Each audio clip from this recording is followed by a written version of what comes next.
সুপ্রিয় দর্শক, আসসালামু আলাইকুম। আপনাদের সবাইকে স্বাগত জানাচ্ছি এখনকার আলোচনা। আপনাদের সঙ্গে আছি আমি সিরাজুল ইসলাম। দর্শক, মধ্যপ্রাচ্যে একই সাথে এমন কতগুলো ঘটনা ঘটছে যেগুলোকে দেখলে মনে হবে আলাদা আলাদা খবর, কিন্তু ঘটনাগুলোর একটার সাথে আরেকটার ঘনিষ্ঠ সম্পর্ক রয়েছে। যেমন ইরানের প্রেসিডেন্ট আগামীকাল পাকিস্তান যাচ্ছেন এবং পাকিস্তান ইরানের সম্পর্ক বিশেষভাবে ঘনিষ্ঠ হচ্ছে। এদিকে সংযুক্ত আরব আমিরাত এবং ভারতের মধ্যে চলছে ব্রাহ্মস এবং আকাশতীর সমন্বিত এয়ার ডিফেন্স নেটওয়ার্ক বিক্রির আলোচনা। এপাশে সুইজারল্যান্ডে ইরান এবং আমেরিকার মধ্যে যে আলোচনা হয়েছে তাতে আমেরিকা ইরানের উপর থেকে আগামী 60 দিনের জন্য তেল বিক্রির উপর থেকে নিষেধাজ্ঞা প্রত্যাহার করে নিয়েছে। তার মানে এখন বিনা বাধায় ইরান তেল বিক্রি করতে পারবে। এর একটা বিশেষ প্রভাব পড়বে আন্তর্জাতিক তেল বাজারে।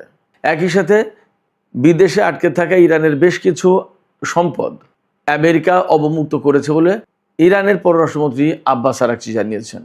এই যে ঘটনা প্রবাহ ঘটছে, এ সমস্ত ঘটনার কিন্তু আঞ্চলিক এবং ভূ রাজনৈতিক আলাদা আলাদা প্রভাব আছে।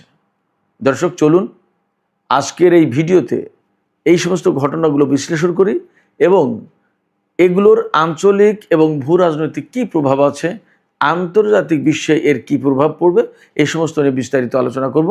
আশা করি আপনারা শেষ পর্যন্ত সঙ্গে থাকবেন এবং সংযুক্ত আরব আমিরাত, ভারত, ইরান, পাকিস্তান এই আন্তঃসম্পর্কগুলো আসলে কিভাবে আবর্তিত হচ্ছে সেগুলো বোঝার চেষ্টা করবেন। দর্শক চলুন বিস্তারিত আলোচনায় চলে যাই। একেবারে সর্বপ্রথমেই বলি, ইরানের উপর থেকে আমেরিকা 60 দিনের জন্য তেল বিক্রির উপর থেকে নিষেধাজ্ঞা প্রত্যাহার করে নিয়েছে। তার মানে হচ্ছে এখন থেকে ইরান বিনা বাধায় তেল, গ্যাস এবং তেলজাত পণ্য আন্তর্জাতিক বাজারে বিক্রি করতে পারবে। এই সুবিধাটা পেল ইরান এবং আমেরিকার মধ্যে সুইজারল্যান্ডে গতকাল যে আলোচনা হয়েছে তার প্রেক্ষাপটে। আর তার প্রেক্ষাপট তৈরি হয়েছিল পাকিস্তান এবং বিশেষ করে কাতারের প্রচেষ্টায় যে আমেরিকা ও ইরানের মধ্যে প্রাথমিক সমঝোতা স্মারক সই হয়েছে। সেই প্রাথমিক সমঝোতা স্মারকে 14 দফা রয়েছে। সেই 14টা দফা বাস্তবায়ন করার প্রশ্ন আছে এবং এর ভিত্তিতে ইরান এবং আমেরিকার মধ্যে পরমাণু আলোচনা শুরু হবে। তো পরমাণু আলোচনা শুরুর আগে ইরানের উপর থেকে নিষেধাজ্ঞা প্রত্যাহারের কথা ছিল, তার বিদেশে আটকে থাকা সম্পদ ছেড়ে দেওয়ার কথা ছিল, এরকম অনেক কিছু বিষয় ছিল। সেই সমস্তগুলো আসলে বাস্তবায়ন শুরু হয়েছে, আমরা অন্তত তাই দেখছি। এখানে প্রশ্ন থেকে যাচ্ছে আমেরিকা এই বাস্তবায়ন প্রক্রিয়ার উপরে কতটা প্রতিশ্রুতিবদ্ধ থাকবে। যদি আমেরিকা এই প্রতিশ্রুতি ভঙ্গ করে তাহলে কি হবে? যদি আমেরিকা প্রতিশ্রুতি ভঙ্গ করে তাহলে কিন্তু ইরান এই আলোচনা থেকে সরে আসবে, আবার সেই শত্রুতামূলক অবস্থা তৈরি হবে। এই ব্যাপারে ইরানের সামরিক বাহিনীর পক্ষ থেকে এবং ইরানের এয়ার ডিফেন্স ইউনিটের যিনি প্রধান, তিনি বা সামরিক বাহিনীর পক্ষ থেকে একদম সুস্পষ্ট করে বলা আছে যে ইরানের ক্ষেপণাস্ত্র থেকে শুরু করে ইরানের সামরিক বাহিনী, আইআরজিসি সমস্ত সব কিছু প্রস্তুত অবস্থায় আছে। আমেরিকা যদি চুক্তি কোনোভাবে লঙ্ঘন করে তাহলে তার জন্য প্রয়োজনীয় যে ব্যবস্থা নেওয়া দরকার তা নিতে মোটেই দেরি করবে না ইরান। তার মানে ইরান হরমুজ প্রণালী বন্ধ করে দেবে, প্রয়োজনে মার্কিন বাহিনী বা মার্কিন ঘাঁটিগুলোর উপর হামলা চালাতে পারে, বা আমেরিকা যদি তার বিরুদ্ধে কোনো কিছু করতে যায় তখন ফুল ফ্লেজে ইরান যুদ্ধ শুরু করবে। এ ব্যাপারে কোনো রকমের ছাড় দেবে না। আর ইরানের সাথে যদি এই চুক্তিগুলো, প্রাথমিক সমঝোতাগুলো যদি সুন্দরভাবে সব কিছু বাস্তবায়ন হয় তাহলে কি হবে? তাহলে ইরান এবং আমেরিকার মধ্যে যে পরমাণু আলোচনা হওয়ার কথা, সেই আলোচনা স্বাভাবিকভাবে সুন্দরভাবে এগিয়ে যাবে। সেখানে ইরান তার পরমাণু কর্মসূচিতে কতটুকু ছাড় দেবে, তার ইউরেনিয়াম এনরিচ করার ব্যাপারে কতটুকু ছাড় দেবে, এই সমস্ত বিষয় নিয়ে আলোচনা হবে। এদিকে মার্কিন ভাইস প্রেসিডেন্ট জেডি ভ্যান্স দাবি করেছেন আন্তর্জাতিক পর্যবেক্ষকদেরকে ইরানে পরমাণু কর্মসূচি পর্যবেক্ষণের জন্য ইরানে প্রবেশ করতে দিতে তেহরান সম্মত হয়েছে। অবশ্য আমি ইরানি গণমাধ্যমে বিষয়টি যাচাই করার চেষ্টা করলাম, এখনও আমি পাইনি বিস্তারিত। তবে পশ্চিমা গণমাধ্যমগুলো এই বিষয়টিকে বিশেষ গুরুত্ব দিয়ে বা ফলো করে প্রচার করছে। দেখা যাক আসলে বাস্তবতা কি 1-2 দিনের ভিতরেই বোঝা যাবে যে আন্তর্জাতিক আণবিক শক্তি সংস্থা যেটা IAEA তাদের পর্যবেক্ষক দল ইরানে প্রবেশ করতে পারছে কি পারছে না। তবে একটা কথা এখানে আমি খুব পরিষ্কার করে বলে দিই, ইরান এবং আমেরিকার মধ্যে যে আলোচনা চলছে সেই আলোচনার ভিত্তিতে ইরানের উপর থেকে নিষেধাজ্ঞা প্রত্যাহার, হরমুজ প্রণালী খুলে দেওয়া, ইরানের আশপাশ থেকে মার্কিন সেনা প্রত্যাহার, অনেক অর্থাৎ 14 দফা যা ছিল সব বাস্তবায়ন করলো ইরান আমেরিকা সবাই। পরমাণু আলোচনাও হলো, অনেক দূর এগিয়ে গেল, কিন্তু একটা জিনিস ইরানের সাথে আমেরিকার হবে না, সেটা হচ্ছে কূটনৈতিক সম্পর্ক। ইসরায়েলের সাথে যেমন ইরানের হবে না, তেমনি আমেরিকার সাথে ইসরায়েলের কূটনৈতিক সম্পর্ক হবে না, এবং দুই পক্ষ একে অপরকে যে বন্ধু হিসেবে গ্রহণ করবে সেটা কিন্তু হবে না, অন্তত ইরানের পক্ষ থেকে। কারণ ইরান মনে করে আমেরিকা যখনই ইরানের ভেতরে আসবে তার সাথে ইরানের সম্পর্ক তৈরি হবে, তখনই ইরান অনেকটা অরক্ষিত হয়ে যাবে। আমেরিকা, ইসরায়েল বা তাদের গোয়েন্দা নেটওয়ার্ক ইরানের ভেতরে কার্যক্রম চালাবে। তাতে ইরান এতদিন যেভাবে নিজের মতো করে সমস্ত সব কিছু এগিয়ে দিয়েছে, পরমাণু কর্মসূচি থেকে শুরু করে তার সামরিক কর্মসূচি, এর সমস্ত সব কিছুতে বাধা পড়তে পারে, ঝামেলা তৈরি হতে পারে। অতএব ইসরায়েল এবং আমেরিকার সাথে এখন যেমন সম্পর্ক আছে, অর্থাৎ বৈরিতার সম্পর্ক বা কূটনৈতিক সম্পর্ক ছিন্ন অবস্থা, এই অবস্থায় বহাল থাকবে, বিরাজমান থাকবে। এবার আসি, ইরানের প্রেসিডেন্ট মাসুদ পেজেশকিয়ান তিনি আগামীকাল পাকিস্তান সফরে যাচ্ছেন। একটা বিষয় খেয়াল করুন, গতকালকেই কিন্তু আমি বলছিলাম যে গতকাল মানে 21শে জুন, আমি গতকালের ভিডিওতে বলেছি যে পাকিস্তানের প্রধানমন্ত্রী শেহবাজ শরীফ জাতীয় সংসদে দেয়া বক্তৃতায় জানিয়েছেন যে আমরা ইরানের প্রেসিডেন্ট ডক্টর মাসুদ পেজেশকিয়ানকে পাকিস্তান সফরের জন্য উদাত্ত আহ্বান জানাচ্ছি, উদাত্ত আমন্ত্রণ জানাচ্ছি। তাকে বরণ করার জন্য পুরো পাকিস্তানি জাতি, পাকিস্তানের সমস্ত জনগণ অধীর আগ্রহে অপেক্ষা করছে। আমি কিন্তু এই কথা গতকালকের ভিডিওতে বলেছিলাম। আজকেই খবর আসলো ইরানের গণমাধ্যম এবং পাকিস্তানের গণমাধ্যম, দুই দেশের গণমাধ্যম থেকেই নিশ্চিত করা হয়েছে যে মাসুদ পেজেশকিয়ান, ইরানের প্রেসিডেন্ট, আগামীকাল মঙ্গলবার পাকিস্তান সফরে যাচ্ছেন।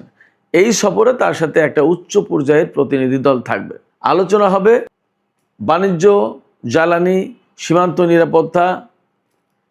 নিরাপত্তা থেকে শুরু করে অনেক বিষয় নিয়ে, এবং আরও বিশেষ করে আলোচনা হবে বা পর্যালোচনা করা হবে এর আগে ইরান এবং পাকিস্তানের মধ্যে যে সমস্ত বিষয়ে সমঝোতা স্মারক বা চুক্তি সই হয়েছিল সেগুলো কত দূর বাস্তবায়ন হলো, বাস্তবায়নের ক্ষেত্রে বাধা কোথায়, বা এই ব্যাপারে আরও কি কি করা প্রয়োজন, এই ব্যাপারে পাকিস্তান কি সহযোগিতা করতে পারে, এই সমস্ত ব্যাপারে ইরান কীভাবে সহযোগিতা করতে পারে, এই সমস্ত নিয়ে আলোচনা হবে।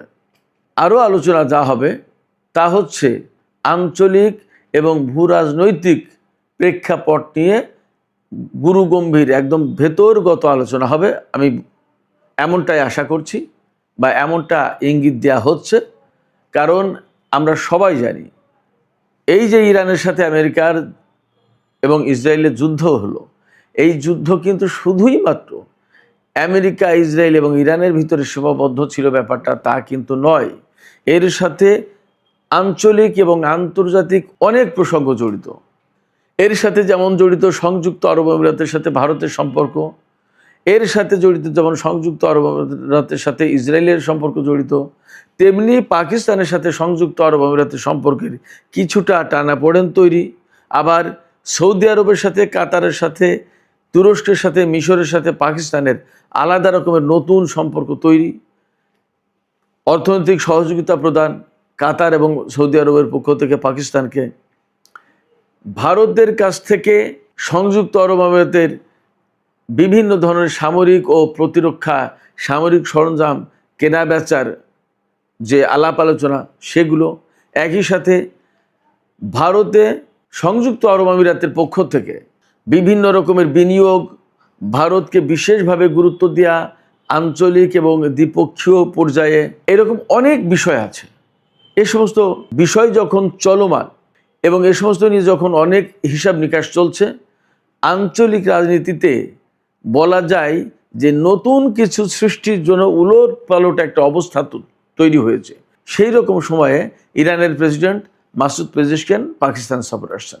এই সফরের আরও গুরুত্ব এখানে, যখন ইরানের সাথে ইসরায়েল এবং আমেরিকার যুদ্ধ চলছিল তখন কিন্তু পাকিস্তানের মধ্যস্থতায়, পাকিস্তানের উদ্যোগে একটা যুদ্ধবিরতির ব্যবস্থা করা হয়েছিল এবং এই যুদ্ধবিরতির পরে কিভাবে মধ্যপ্রাচ্যে একটা বৃহত্তর শান্তি প্রতিষ্ঠা করা যায় তার জন্য পাকিস্তান কিন্তু ব্যাপক প্রচেষ্টা চালিয়েছে, কূটনৈতিক উদ্যোগ নিয়েছে এবং এই উদ্যোগে আঞ্চলিক দেশ বিশেষ করে কাতার, সৌদি আরব, মিশর, তুরস্ক এরা কিন্তু সাপোর্ট দিয়েছে। এই জায়গায় সংযুক্ত আরব আমিরাত কিন্তু একটা দূরত্ব বজায় রেখেছে, বরং ইরানের সাথে মধ্যপ্রাচ্যের বিশেষ করে আরব দেশগুলোর ভেতর থেকে একমাত্র আরব দেশ সংযুক্ত আরব আমিরাত যারা ইরানের বিরুদ্ধে ইসরায়েলের এবং আমেরিকার হয়ে যুদ্ধ করেছে। এটা কিন্তু বিরাট একটা বড় ব্যাপার। অথচ আরব আমিরাত কিন্তু ইরানের খুবই নিকটতম প্রতিবেশী রাষ্ট্র। একেবারে সাগর পাড়ি দিলেই দক্ষিণ পারে সংযুক্ত আরব আমিরাত, উত্তর পারে ইরানের অবস্থান। এবং যে হরমুজ প্রণালী দিয়ে এত কিছু লেনদেন, সেই হরমুজ প্রণালীর ব্যবহার করতে হলে কিন্তু সংযুক্ত আরব আমিরাতকে ইরানের সহযোগিতা প্রয়োজন হবে। 28শে ফেব্রুয়ারি যুদ্ধ শুরু হয়েছিল, তার 2 দিন আগে ভারতের প্রধানমন্ত্রী ইসরায়েল সফর করে এসেছিলেন এবং সেখানে কিন্তু তিনি ঘোষণা করেছিলেন ইহুদিদের ফাদারল্যান্ড হচ্ছে ইসরায়েল, মাদারল্যান্ড হচ্ছে ভারত। এবং সেই সময়কার যে বিদ্যমান রাজনৈতিক এবং সামরিক উত্তেজনা ইসরায়েল ইরানের সাথে বা আমেরিকা ইরানের সাথে, সেই জায়গায় ভারতের প্রধানমন্ত্রী নরেন্দ্র মোদী ইসরায়েলের প্রতি কিন্তু সমর্থন দিয়েছিলেন। তিনি জানিয়েছিলেন যে আমাদের আপনাদের প্রতি সমর্থন আছে। তার 2 দিন পরে যুদ্ধ শুরু হলো এবং ভারত মহাসাগরে ইরানের কিন্তু নৌবাহিনীর যুদ্ধজাহাজ ধ্বংস করার ঘটনা আছে এবং সেখানে এরকম অভিযোগ আছে যে ভারত এই কাজে জড়িত। ভারত তথ্য দিয়েছিল আমেরিকাকে বা ইসরায়েলকে। এরকম অনেক প্রেক্ষাপট থেকে মধ্যপ্রাচ্যে যখন একটা টালবাটাল অবস্থা, নতুন অনেক সমীকরণ কাজ করছে, অনেক সমীকরণ মিলানোর চেষ্টা চলছে, অনেক হিসাব নিকাশ চলছে, তখন ইরানের প্রেসিডেন্ট মাসুদ পেজেশকিয়ান পাকিস্তান সফরে আসছেন। এই সফরে ইরান এবং পাকিস্তানের দ্বিপক্ষীয় সম্পর্ক আলোচনা হবে, গভীর করার চেষ্টা করা হবে। এবং আমি গতকালকের ভিডিওতে আর একটা কথা বলেছিলাম যে পাকিস্তানের সাথে ইরানের যে পাইপলাইনের মাধ্যমে তেল আনার ব্যবস্থা করার কথা ছিল পাকিস্তানের, এই প্রজেক্ট হয়তো এখন বাস্তবায়ন হবে যদি নিষেধাজ্ঞা উঠে যায়। এবং নিষেধাজ্ঞা যদি উঠে যায় বা একটা শান্তি চুক্তি হয়, অ্যাকচুয়ালি যদি ডোনাল্ড ট্রাম্পের প্রশাসন তা মেনে চলে, তাহলে মধ্যপ্রাচ্যের আসলেই পরিস্থিতি পাল্টে যাবে।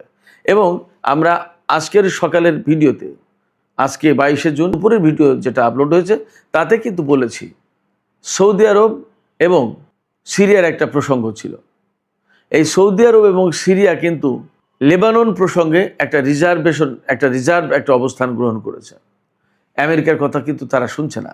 শুধু তাই না, সৌদি আরব এমনটা ভাবছে যে মধ্যপ্রাচ্যে আমেরিকার ঘাঁটিগুলোকে আমেরিকা নিজেই নিরাপত্তা দিতে পারেনি, তাহলে মধ্যপ্রাচ্যের দেশগুলোকে কিভাবে সে নিরাপত্তা দেবে?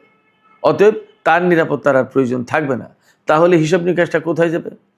আঞ্চলিক সহযোগিতা বাড়বে, তথা ইরানের সাথে তাদের সহযোগিতা বাড়বে, চীনের সাথে সহযোগিতা বাড়বে, রাশিয়ার সাথে সহযোগিতা বাড়তে পারে।